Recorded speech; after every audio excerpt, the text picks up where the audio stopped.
Everyone, my name is Naomi Eaton, and today I'm going to be discussing the biomechanics of bipedal locomotion. I'm going to be going over the major bipedal adaptations and their advantages, starting from the head to the toe. I'm going to start off by talking about the two major adaptations found in the cranium, the position of the foramen magnum and the mastoid process.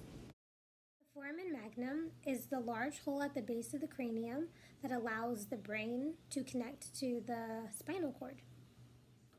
In bipeds, the foramen magnum is positioned toward the front of the cranium and on the underside of the cranium. This helps to center the head and allows us the ability to stand upright.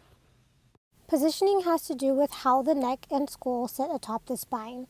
On the left here I have a quadruped, and in a quadruped, the foramen magnum is positioned toward the back of the cranium, allowing the vertebral column to retain parallel to the ground while extending outward from the brain case.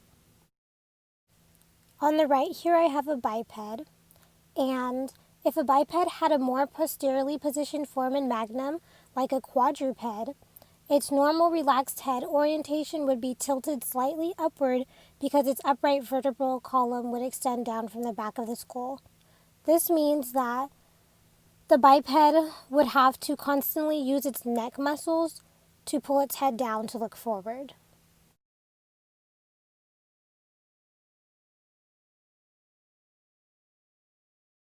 So bipeds have larger mastoid processes. Having our head centered above our bodies allows us more head mobility, and also having larger and more neck muscles allows us to move our head more and to actually keep it still. Unlike quadrupeds, who have a smaller mastoid process, they have less head mobility, especially in the posterior direction. So next I'm going to be talking about the vertebral column, otherwise known as the spine. Bipeds have an S-shaped vertebral column with curves in the thoracic and lumbar areas. But in non-bipeds, the vertebral column is much straighter with only a single curve. The presence of the curve in the bipeds helps to shift the upper body weight forward and center it over the pelvis and lower body. In addition, we also have large lumbar vertebrae. These vertebrae help support the weight of all the body parts above them. Another adaptation is our body proportions. Compared to our earlier relatives, we have much longer legs. We also have elongated femurs, tibulas, and fibulas. Lastly, what I'm going to be covering is the feet. In bipeds, the feet support the entire weight of the body, and they are the only two things touching the ground. Bipeds have short toes. We use them to push off the ground when walking, and they also help provide with balance. Compared to other primates, our big toe is larger than our other toes.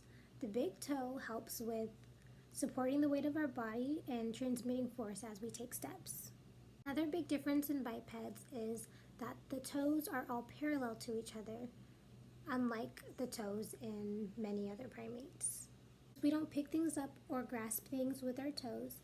The position of our toes helps with balance and being able to push off things. This concludes my presentation. I hope you all enjoyed.